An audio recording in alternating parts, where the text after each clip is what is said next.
नमस्कार विद्यार्थी मित्रांनो, welcome to textbook super coaching. या सेशन मध्ये आपण समजून घेऊया एक महत्त्वाचा टॉपिक. तो टॉपिक आहे तापी नदी प्रणाली.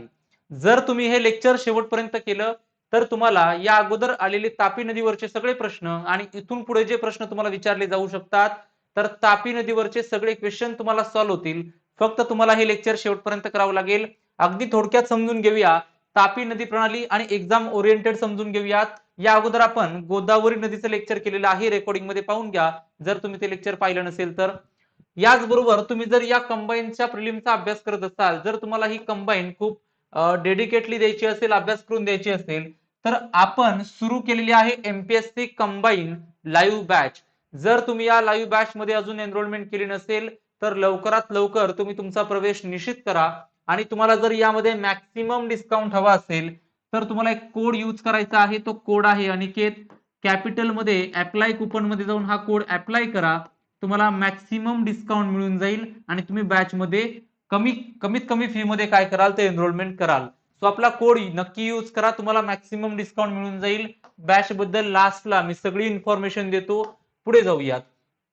जर तुम्ही अजून टेलिग्रामला जॉईन केलं नसेल तर लक्षात ठेवा, टेलिग्रामला नक्की जॉईन करून ठेवा.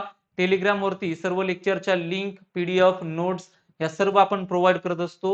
या टेलिग्रामला जाऊन तुम्ही अनिकेत सर टेक्स्टबुक सर्च केलं तरी तुम्हाला मिळून जाईल, किंवा हा क्यूआर कोड स्कॅन करा, तुम्ही डायरेक्टली जॉईन होऊ शकता. नाहीतर डिस्क्रिप्शन मध्ये लिंक असेल, तिथून तुम्ही जॉईन करू शकता. जास्त वेळ घेत नाही, डायरेक्टली सुरुवात करूया आपण. तापी नदी प्रणाली. पण तापी नदी प्रणाली पाहताना आपल्याला तापी नदीचं लोकेशन पाहणं गरजेचं आहे. जर आपण तापी नदीचं लोकेशन पाहायला गेलो तर आपल्याला एक बेसिक इन्फॉर्मेशन लक्षात ठेवायची आहे. ही बेसिक इन्फॉर्मेशन काय बघा. जर आपण उत्तरेकडून सुरुवात केली तर सर्वात उत्तरेकडे आपल्या या सिस्टीम मध्ये विंध्य पर्वत तुम्हाला पाहायला मिळतात. सर्वात उत्तरेकडे तुम्हाला विंध्य पर्वत पाहायला मिळतात. विंध्य पर्वतानंतर तुम्हाला सातपुडा पर्वत पाहायला मिळतात. विंध्य आणि सातपुडाच्या मध्ये जी नदी आहे ही तापी नाहीये, नर्मदा आहे. बघा, ही आहे नर्मदा नदी. पण जर सातपुडा पर्वत आणि तुम्ही सातमाळ अजिंठा पर्वत पाहिले, कोणते? सातपुडा पर्वत आणि सातमाळ अजिंठा पर्वत यांच्यामधून जी नदी वाहते, पश्चिम वाहिनी नदी, ही नदी मात्र तुम्हाला तापी नदी पाहायला मिळते. आता या तापी नदीबद्दल सर्व गोष्टी समजून घेऊयात. एक बेसिक पॉइंट तर मी तुम्हाला सांगितला की कोणत्या दोन पर्वतरांगांच्या मधून वाहते, तर सातपुडा पर्वतरांग आणि सातमाळ अजिंठा पर्वतरांग या दोन पर्वतरांगांच्या मधून वाहणारी ही आपली तापी नदी महाराष्ट्रातील एक पश्चिम वाहिनी नदी आहे, वेस्ट फ्लोविंग रिव्हर आहे. जर आपण तापी नदीबद्दल थोडा विचार करायला गेलो तर ही नदी नक्की येते कशामध्ये, बरोबर, म्हणजे कोणत्या प्रकारामध्ये येते. तर बघा, आपल्या महाराष्ट्रामध्ये जो सह्याद्री पर्वत आहे तो प्रमुख जल विभाजक आपण त्याला म्हणतो, वॉटर डिवायडर आहे. आणि यामुळे आपल्या महाराष्ट्रामध्ये तुम्हाला दोन प्रकारच्या नद्या प्रणाली म्हणजे नदी प्रणाली पाहायला मिळते. एक नदी प्रणाली आहे ती आहे पश्चिम वाहिनी नदी प्रणाली किंवा पश्चिम वाहिनी नद्या, ज्या अरबी समुद्राला जाऊन मिळतात. आणि दुसऱ्या आहेत पूर्व वाहिनी नद्या, ज्या तुम्हाला बंगालच्या उपसागराला जाताना मिळतात किंवा दुसऱ्या कोणत्या तरी नदीला जाऊन मिळतात. आता जी आपण तापी नदी प्रणाली आज डिस्कस करणार आहोत किंवा तापी नदी पाहणार आहोत, या तापी नदीचं जे आपण प्रकार पाहतो तर ती पश्चिम वाहिनी नदी आहे. थोडा रेफरन्स आपण घेतला, महाराष्ट्रामधल्या प्रमुख नदी खोरी जर आपण पाहिली तर लक्षात ठेवा, महाराष्ट्रामध्ये सर्वाधिक क्षेत्र हे गोदावरी नदीने व्यापलेलं आहे. 49.5% एवढं क्षेत्र हे गोदावरीचं आहे. भीमा आणि कृष्णा नदीचं तुम्हाला 22.6% पाहायला मिळतं. तापी पूर्णा, ज्याचा अभ्यास आपण आता करतो आहोत, 16.7% एवढं क्षेत्र या नदी प्रणालीमध्ये तापी आणि पूर्णा यांनी व्यापलेलं आहे. यानंतर आहे कोकणातल्या नद्या 10.7% आणि शेवटी आहे नर्मदा नदी 0.5%. या पद्धतीने तुम्हाला याच्यावरतीही क्रमावरती प्रश्न येतात किंवा जोड्या लावावरती प्रश्न येऊ शकतात. तर हा क्रम तुम्हाला लक्षात ठेवायचा आहे. स्पेशली आता तापी नदीचा विचार करतोय तर 16.7% हा आकडा आपल्या लक्षात ठेवायचा आहे. आता आपण जर पुढे गेलो तर महाराष्ट्रात तुम्हाला तापी नदीचं लोकेशन मी सांगितलं होतं की इथे बघा, ही जी तापी नदी तुम्हाला पाहायला मिळते, सातपुडामध्ये उगम आहे आणि पुढे महाराष्ट्रातून वाहते आणि पुढे जाऊन तुम्हाला पाहायला मिळतं की गुजरात मध्ये जाते. आता ज्यावेळेस आपण पुढे जाऊयात, थोडं महाराष्ट्राच्या रेफरन्स मध्ये पाहूयात. सर्वात पहिले ज्यावेळेस आपण एखाद्या नदीचा विचार करतो, अभ्यास करतो, तर नदीचा उगम लक्षात ठेवणं गरजेचं असतं. तर फॉर एक्झाम्पल मी तुम्हाला माहिती, आता महाराष्ट्राची उत्तर सीमा आहे. महाराष्ट्राच्या उत्तर सीमेवरती तुम्हाला सातपुडा पर्वत पाहायला मिळतात. सातपुडा पर्वतांमध्येच तुम्हाला मध्य प्रदेशमध्ये एक ठिकाण लक्षात ठेवावं लागतं. हे ठिकाण आहे बैतूल. या बैतूलमध्ये तुम्हाला तापी नदीचा उगम पाहायला मिळतो. मध्य प्रदेशमध्ये हे बैतूल आहे, मुलताईमध्ये तुम्हाला पाहायला मिळतं. सो मध्य प्रदेशामध्ये इथं तुम्हाला तापी नदीचा उगम पाहायला मिळतो. आता जर आपण ही तापी नदी ड्रॉ करायचा प्रयत्न केला तर रफली मार्क करूयात. या पद्धतीने ही तापी नदी पुढे जाताना तुम्हाला पाहायला मिळते. आता इथपर्यंत पहिली आपण काय करूया, ड्रॉ करूया नदी.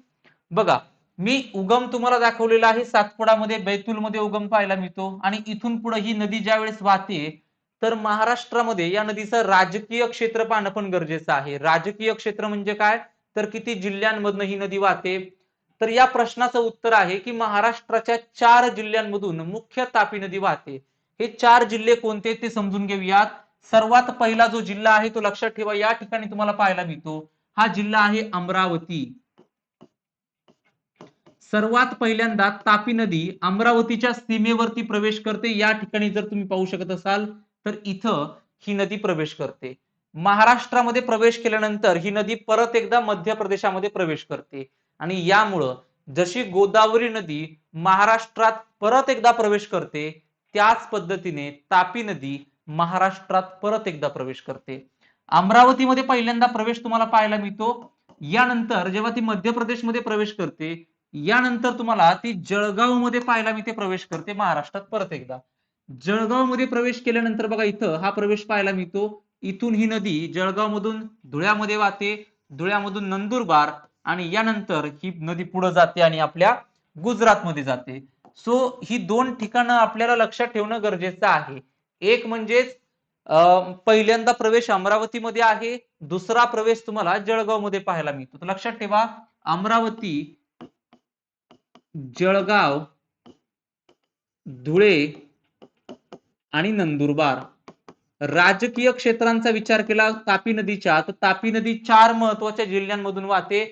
अमरावती, जळगाव, धुळे, नंदुरबार हे 4 जिल्हे तुम्हाला पाहायला मिळतात. जर थोडं लांबी वगैरे पाहायचा प्रयत्न केला तर बघा, तापी नदीची टोटल जी लेंथ आहे ही टोटल लांबी तुम्हाला 724 किलोमीटर पाहायला मिळते. उगमापासून ते ज्या ठिकाणी ती समुद्राला मिळते तिथपर्यंत 724 किलोमीटर. आणि महाराष्ट्रामध्ये किती आहे तर 208 किलोमीटर एवढी तुम्हाला महाराष्ट्रामध्ये पाहायला मिळते. अशा काही बेसिक फॅक्ट आहेत ज्या फॅक्ट पाहणं पण गरजेचं असतं. बघा, आपण एक प्रत्येक नदी प्रणालीला 2-3 सेक्टरमध्ये डिवाइड करतो, 2-3 भागामध्ये आपण काय करतो, डिवाइड करतो. आता या नदीला पण सर्वात बेसिक मुद्दा आपण कव्हर केला की जे अगदी बेसिक पॉइंट्स आहेत, म्हणजे उगम आहे, लांबी आहे, राजकीय क्षेत्र आहे. हा पहिला टप्पा आपण नदीचा पूर्ण केला. आता ज्या वेळेस पहिला टप्पा आपण पूर्ण करतो त्यावेळेस आपल्याला नदीच्या दुसऱ्या टप्प्यामध्ये जाणं गरजेचं असतं. दुसरा टप्पा म्हणजे नदीच्या उपनद्या आणि तिसरा टप्पा मध्ये नदीवरती असणारी धरणे. आता हे सगळं डिस्कस करूया. बघा, पहिला मुद्दा मी तुम्हाला सांगतो. आता ज्यावेळेस आपण हे प्रवेश पाहिले होते हे पहिले पाहून घ्या. जळगाव मध्ये तुम्हाला इथं पाहायला मिळतं की रावेर जे ठिकाण आहे, या रावेरच्या इथं बघा महाराष्ट्रामध्ये परत एकदा नदीचा प्रवेश होतोय. ही आपली सीमा आहे महाराष्ट्राची आणि मध्य प्रदेश. यानंतर महाराष्ट्राच्या बाहेर ज्यावेळेस ती प्रवेश करते नदी तर बघा या ठिकाणी नदी महाराष्ट्राच्या बाहेर प्रवेश करते आहे. नंदुरबार मधलं तळोदा हे ठिकाण तुम्हाला पाहायला मिळतं. इथून ही नदी बाहेर प्रवेश करते. आता पुढे जाऊयात. या नदीचा मी तुम्हाला एकदा कोर्स दाखवतो. काय बघा, जे आता मी तुम्हाला सांगितलं किंवा जे आता आपण डिस्कशन केलं होतं तर ही नदी तुम्ही पाहू शकता इथून महाराष्ट्राच्या सीमेवरती वाहते अमरावतीमध्ये, नंतर मध्य प्रदेशमध्ये प्रवेश करते.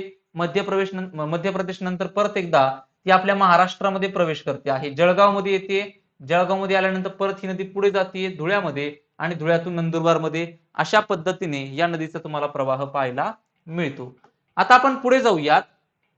दुसऱ्या टप्प्यामध्ये आपल्याला आता प्रवेश करायचा आहे. जर ही तापी नदी असेल, या तापी नदीचा उगम हा बैतूल मध्ये झालेला असेल तर आपण या नदीच्या दुसऱ्या टप्प्यामध्ये उपनद्या पाहायच्या आहेत आणि तुम्ही जर नीट लक्ष दिलं तर या उपनद्या पण तुम्हाला क्लिअर होऊन जातील.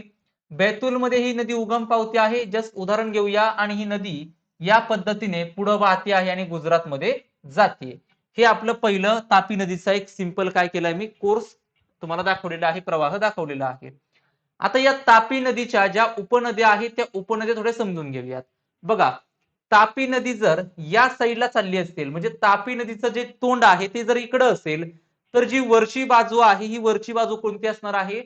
उजवी बाजू असणार आहे, म्हणजे राईट साइड असणार आहे वरची, आणि जी खालची बाजू आहे दक्षिणेची ही तुम्हाला डावी बाजू पाहायला मिळते. सो तापी नदीला आता वरच्या बाजूच्या उपनद्या असतील त्या उजव्या बाजूच्या उपनद्या असतील, ज्या दक्षिणेच्या असतील त्या डाव्या बाजूच्या असतील. आता पहिल्या उजव्या बाजूच्या पाहूयात, म्हणजेच उत्तरेच्या पाहूयात कोणत्या आहेत, नंतर आपण डावी बाजू आहे ती पाहूयात. जर आपण उजव्या बाजूचा विचार केला तर काही ठराविक ठराविक नावं सांगतो, ती नावं लक्षात ठेवा. एक उपनदी आहे तिचं नाव आहे सुकी, एक आहे गुळ, एक नदी आहे अरुणावती, एक नदी तुम्हाला पाहायला मिळते अरुणावतीच्या अगोदर अनेर नदी पाहायला मिळते आपल्याला. सुकी, गुळ, अनेर, अनेर, नंतर आहे अरुणावती, आणि यानंतर तुम्हाला एक नदी पाहायला मिळते, ही नदी आहे गोमाई किंवा गोमती, आणि शेवटी एक नदी आहे ती आहे वाकी किंवा काही वेळेस बाकी, हे नाव पण येऊ शकतं. आता हे लक्षात कसं ठेवायचं, उजव्या बाजूचे उपनद्या आहेत, जस्ट रॅन्डमली मार्क केलेले आहेत मी, ही नावं तुम्हाला कशी लक्षात ठेवायची आहेत बघा. सुकी, गुळ, अनेर, अरुणावती, गोमाई आणि वाकी. एक स्टोरी आपण तयार करूयात. ओके बघा, सुका गुळ आणला, अरुणाला दिला, अरुणाने गोमाईला दिला आणि विचारलं बाकी काय हवंय. ही स्टोरी लक्षात ठेवा. जर तुम्ही ही स्टोरी लक्षात ठेवली तर तुम्हाला या नद्या सांगता येतील. बघा कसं लक्षात ठेवायचं मी तुम्हाला सांगतो.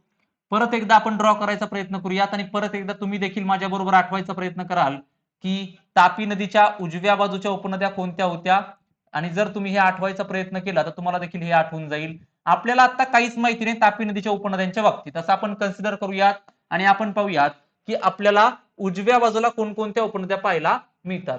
तर बघा पहिली नदी आपण इथं ड्रॉ केली. आता तुम्हाला आठवेल की सर तुम्ही लेक्चरमध्ये सांगितलं होतं की आपल्याला एक स्टोरी लक्षात ठेवायची आहे. स्टोरी अशी होती की सुका गुळ आणला, अरुणाला दिला, अरुणाने गोमाईला दिला आणि विचारलं बाकी काय हवंय. मग सुका गुळ आणला यावरून तुम्हाला तीन नद्या लक्षात ठेवायच्यात. एक आहे सुकी, बघा आठवते का? 100% आठवेल. सुकी. एक आहे गुळ किंवा गुळी, एक आहे अनेर म्हणजे आणला अनेर. बरं, आणून कोणाला दिलाय? तर अरुणाला दिला सर, अरुणावती. आणि काय विचारले? अरुणाने कोणाला दिला? तर गोमाईला दिला. आणि काय विचारलं की बाकी काय हवं आहे, वाकी किंवा बाकी. झालं. जर एवढी स्टोरी लक्षात ठेवली तुम्हाला तापी नदीच्या उजव्या बाजूच्या उपनद्या लक्षात राहू शकतात. अगदी सिंपल स्टोरी आहे. सुका गुळ आणला, अरुणाला दिला आणि अरुणाने गोमाईला दिला आणि विचारलं बाकी काय हवंय. आय होप की लक्षात राहील. तापी नदीच्या नद्या उपनद्या आहेत एवढं लक्षात ठेवा फक्त. आता येऊया आपण थोडं या साईडला डाव्या बाजूला.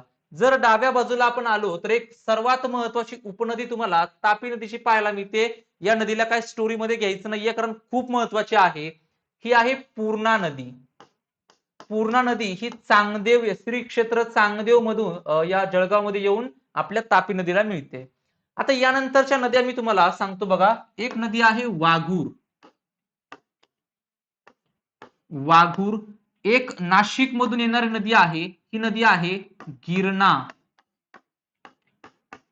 यानंतर तुम्हाला एक नदी पाहायला मिळते, ती नदी आहे बोरी.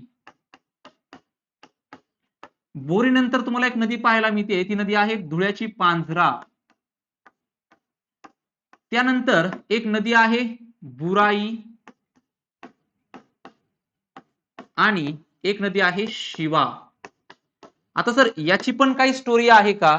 तर लक्षात ठेवा याची पण तुम्हाला एक स्टोरी पाहायला मिळते. मी तुम्हाला याची एक स्टोरी सांगतो. आपल्याकडे एक वाघ आहे.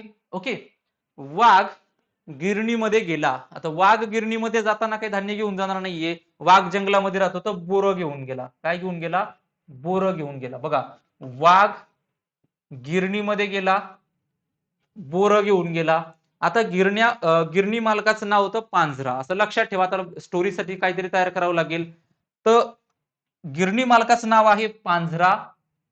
आता विचार करा, जर एखादा वाघ बोरं घेऊन तुमच्याकडे आलेला आहे गिरणीमध्ये, तर त्याने त्या वाघाची केली बुराई. काय केली? बुराई. आता जर आपण वाघाची बुराई केली, ती पण वाघासमोर, तर वाघ काय आपल्याला सोडेल का? तर वाघाने डायरेक्टली याला शिवाकडे पाठवलं. अशी स्टोरी आहे. ओके, लक्षात ठेवण्यासाठी. आता मी जर तुम्हाला परत एकदा स्टोरी सांगायचं म्हटलं, तर स्टोरी अशी आहे की वाघ गिरणीमध्ये बोरं घेऊन गेला. तिथला मालक होता पांझरा, ज्याने वाघाची बुराई केली. नंतर तो शिवाकडे गेला.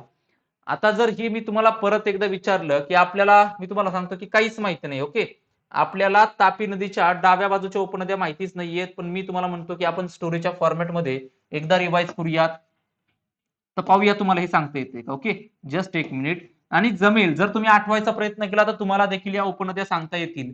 पूर्णा नदी तर आपण विचारात घेतलीच नाही, कारण तिथे one of the most important आहे. सुरुवात करा सर. स्टोरी होती वाघाची, म्हणलं वाघ म्हणजे वाघूर. वाघ कुठे गेला होता सर? गिरणीमध्ये गेला होता. गिरणा, आठवा. काय घेऊन गेला होता सर? बोरा घेऊन गेला होता, बोरी. बर, तिथं कोण होता सर? तिथं होता पांझरा. पांझराने काय केलं? पांझराने केली सर बुराई वाघाची. आणि वाघाची बुराई केल्यानंतर काय झालं? डायरेक्ट गेला शिवाकडं. ओके, सो बघा, वाघूर, गिरणा, बोरी, पांझरा, बुराई, शिवा ह्या तुमच्या तापीच्या डाव्या बाजूच्या उपनद्या आहेत. आय होप की उपनद्या तुम्हाला क्लिअर झाल्या असतील. वरची स्टोरी काय? तर सुका गुळ आणला, अरुणाला दिला, अरुणाने गोमाईला दिला आणि विचारलं बाकी काय हवंय. दुसरी स्टोरी काय? तर वाघाची स्टोरी. आता जर आपण म्हटलं की आपल्याला हे सगळं परत एकदा ड्रॉ करून पाहूयात, सांगता येते का पाहूयात, चालेल? एक लास्ट आपण प्रयत्न करूयात, रिव्हिजन करूया. म्हणजे मला तुम्हाला एवढंच दाखवायचंय की तुम्ही जर व्यवस्थित लक्ष दिलं असेल तर तुम्हाला या उपनद्या सांगता येतील, सगळ्या सांगता येतील, रट्टा न मारता. आपल्याला अजिबात रट्टा मारायचा नाहीये. बॅच मध्ये ज्यावेळेस मी शिकवतो तर हे जॉग्राफी खूप इझी करून सांगतो, कारण आपला प्रयत्न असतो की तुम्हाला कोणत्याच टॉपिकचा रट्टा मारावा लागला नाही पाहिजे. आता जर म्हटलं तापी नदीच्या उपनद्या सांगता येतील का, तर तुम्ही म्हणता येतील सर, तर सांगा. सगळ्यात पहिले सर आठवते मला, सुकी, गुळ, अनेर. तुम्हाला आठवते ना सर्वांना? विचार करा. अनेर, अरुणावती. कोणाला दिल्यानंतर आणून? गोमाईला, गोमाई. आणि एक वाकी किंवा बाकी. झाल्या उजव्या बाजूच्या उपनद्या. सर डाव्या बाजूच्या कशा लक्षात ठेवायच्या? डाव्या बाजूला सर्वात महत्वाची उपनदी आहे पूर्णा. यानंतर एक स्टोरी, वाघाची स्टोरी आहे सर. वाघूर, गिरणा. काय आणलं होतं वाघाने गिरणीमध्ये सर? बोर आणली होती, बोरी. यानंतर पांझरा, बुराई केली सर. आणि बुराई केल्यानंतर काय झालं? डायरेक्टली गेला शिवाकडं. तर या झाल्या तुमच्या तापी नदीच्या उपनद्या. आय होप की क्लिअर झालं असेल. तुम्ही ज्यावेळेस हे लेक्चर पाहत असाल, जर तुम्हाला हे आवडत असेल, जर तुम्हाला हे क्लिअर झालं असेल, तर कमेंट बॉक्स मध्ये सांगायला विसरू नका. मी कमेंट तुमच्या पाहत असतो. सर्वांनी कमेंट कराल, नंतर लेक्चर म्हणजे लेक्चरच्या खाली कमेंट कराल की हे तुम्हाला क्लिअर झालेलं आहे, अगदी सोप्या भाषेमध्ये समजलेलं आहे. बरोबर. आता ज्यावेळेस आपण या नद्या पाहिलेल्या आहेत, या नद्या पाहताना मी तुम्हाला तिसरा पॉइंट सांगणार आहे, तो आहे धरणे. कारण मी सांगितलं तुम्हाला की आपल्याला 3 स्टेजेस मध्ये ही नदी पाहिजे. पहिली स्टेज आहे ती म्हणजे बेसिक इन्फॉर्मेशन, दुसरी स्टेज म्हणजे उपनद्या, तिसरी स्टेज म्हणजे धरणे. हे 3 टॉपिक खूप महत्वाचे राहतात. जर मी तुम्हाला धरणे सांगायचा प्रयत्न केला तर बघा, व्यवस्थित आता धरणे सांगतो आहे, पूर्णपणे लक्ष द्याल. डॅम्स. मुख्य तापी नदीवरती तुम्हाला मी 2 धरणे सांगतो. एक तर तुम्हाला रॅन्डमली मार्क करतोय बघा, जळगाव मध्येच एक धरण पाहायला मिळतं तापीवरती, हे आहे हतनूर. तापीवरती जळगाव मध्येच एक धरण आहे, ते आहे हतनूर. आणि तापीवरती गुजरात मध्ये एक धरण आहे, ते आहे उकाई. कोणता आहे? उकाई. उकाई डॅम, तापी नदी गुजरातमध्ये, हतनूर धरण, तापी नदी महाराष्ट्रामध्ये जळगाव मध्ये. यानंतर वाघूर वरती आहे वाघूर प्रकल्प. काही लक्षात ठेवायची आवश्यकता नाहीये, खूप सोपा आहे. पण गिरणावरती 3 नावं लक्षात ठेवायची आहेत. गिरणावरती नाशिक मध्येच तुम्हाला एक धरण पाहायला मिळतं, ज्याचं नाव आहे चनकापूर. इकडे जळगाव मध्ये आला तर तुम्हाला दहीगाव हे पाहायला मिळतं, आणि जामदे हे देखील पाहायला मिळतं. चनकापूर, दहिगाव, जामदे ही ठिकाणं तुम्हाला पाहायला मिळतात किंवा ही धरणे पाहायला मिळतात या आपल्या गिरणावरती आहेत. पांझरावरती तुम्हाला दोन नावं सांगतो. एक नाव आहे सय्यदनगर आणि एक नाव आहे अक्कलपाडा. ही दोनही नावं तुम्हाला लक्षात ठेवायची आहेत. पांझरावरती. बुराईवरती तुम्हाला एक धरण लक्षात ठेवायचं आहे, ते आहे फोफर. हे कसं लक्षात ठेवायचं, तर बुराई फोफवलेली आहे असं लक्षात ठेवा, म्हणजे लक्षात राहील. गोमई नदी जी सांगितली होती, या नदीवरती तुम्हाला एक सुसरी नावाचं धरण लक्षात ठेवायचंय, सुसरी डॅम. अनेरवरती अनेर झालं. एवढीच धरणं आहेत मुख्य तापी नदी खोऱ्यामध्ये. पूर्णाची वेगळी आहेत. पूर्णाचा विचार केला तर तुम्हाला नळगंगावरती महान धरण पाहायला मिळतं, एवढंच एक काही लक्षात ठेवा. किंवा नळगंगावरती नळगंगा आहे, काटेपूर्णावरती महान धरण पाहायला मिळतं, एवढंच आहे. बाकी काही इम्पॉर्टंट पाहायला मिळत नाही. ओके, एवढं लक्षात राहील सर्वांना. आय होप कमेंट बॉक्स मध्ये सांगाल सर हे तापी नदी प्रणाली तुम्हाला क्लिअर झालेली आहे. आय होप की हे क्लिअर झालं असेल. याच पद्धतीने आपण लेक्चर घेत असतो. या लेक्चर मध्ये आपण तुमचे अनेक मुद्दे क्लिअर करत असतो. टेक्स्टबुक सुपर कोचिंग बद्दल तुम्हाला थोडक्यात इन्फॉर्मेशन देतो. टेक्स्टबुक सुपर कोचिंग हा जो आपला प्लॅटफॉर्म आहे, या प्लॅटफॉर्मवरती आपण 28 पेक्षा जास्त video courses, mock test, notes, live classes या सर्व गोष्टी, म्हणजे प्रिपरेशनला ज्या गोष्टी तुम्हाला आवश्यक आहेत त्या सर्व गोष्टी प्रोव्हाइड करतो. लाईव्ह क्लासेस बरोबर आपण तुम्हाला ऑफलाईन क्लासेसचे रेकॉर्डिंग पण देत असतो. याचा फायदा बघा काय विद्यार्थी मित्रांनो, लाईव्ह क्लासेस पण भेटतात, लाईव्ह कोर्सेस तर आहेतच, पण त्या व्यतिरिक्त तुम्हाला ऑफलाईन क्लासेसचे रेकॉर्डिंग पण मिळतात, जेणेकरून तुम्हाला डबल बेनिफिट होऊ शकतो अभ्यासामध्ये. हायब्रिड मॉडेल आहे. हे सगळे सुपर टीचर आहेत जे तुम्हाला लेक्चर्स घेण्यासाठी म्हणजे गाईड करण्यासाठी आहेत. आपण 1 तारखेला सुरू केलेली आहे कंबाईनची लाईव्ह बॅच. या वर्षीच्या कंबाईनच्या बॅच मध्ये जर तुम्हाला ऍडमिशन घ्यायचं असेल, जर या वर्षी तुम्ही कंबाईनचा अभ्यास करत असाल, तर मी सांगतो हे ऍडमिशन तुम्ही लवकरात लवकर कन्फर्म करा, कारण ऍडमिशन लवकर क्लोज होणार आहेत. आणि या बॅच मध्ये तुमचा संपूर्ण प्रिलिमचा अभ्यासक्रम कंप्लीट होऊन जाईल, याची शाश्वती मी तुम्हाला देतो. बॅच मध्ये ऍडमिशन घेण्यासाठी आपला कोड यूज करा अनिकेत, तुम्हाला मॅक्सिमम डिस्काउंट मिळून जाईल. तुमचे खूप पैसे वाचतील जर तुम्ही हा आपला कोड यूज केला तर, आणि एकदम अफोर्डेबल प्राइस मध्ये तुम्हाला ही बॅच मिळून जाईल. सो या बॅच मध्ये एनरोलमेंट नक्की कराल. बाकी जर टेलिग्रामला जॉईन नसाल तर नक्कीच हा QR कोड स्कॅन करा किंवा डिस्क्रिप्शन मध्ये जा, join on Aniket sir Telegram channel हे जॉईन करा, किंवा अनिकेत सर टेक्स्टबुक असं सर्च केलं तरी तुम्हाला मिळून जाईल. तर आय होप की हे लेक्चर आवडलं असेल. टेक्स्टबुकचं ऍप्लिकेशन पण डाउनलोड करा, त्यावरती पण तुम्हाला अनेक लेक्चर्स या पद्धतीने पाहायला मिळतात. सो भेटूया आपण एखाद्या पुढच्या लेक्चरमध्ये. लेक्चर आवडलं असेल तर लेक्चरला एकदा लाईक करा, लेक्चरवरती कमेंट करा, आणि हे लेक्चर तुमच्या मित्रांबरोबर जास्तीत जास्त शेअर करा. आपण या लेक्चरमध्ये थांबूयात. So thank you everyone for joining this session. Have a nice day head. Thank you.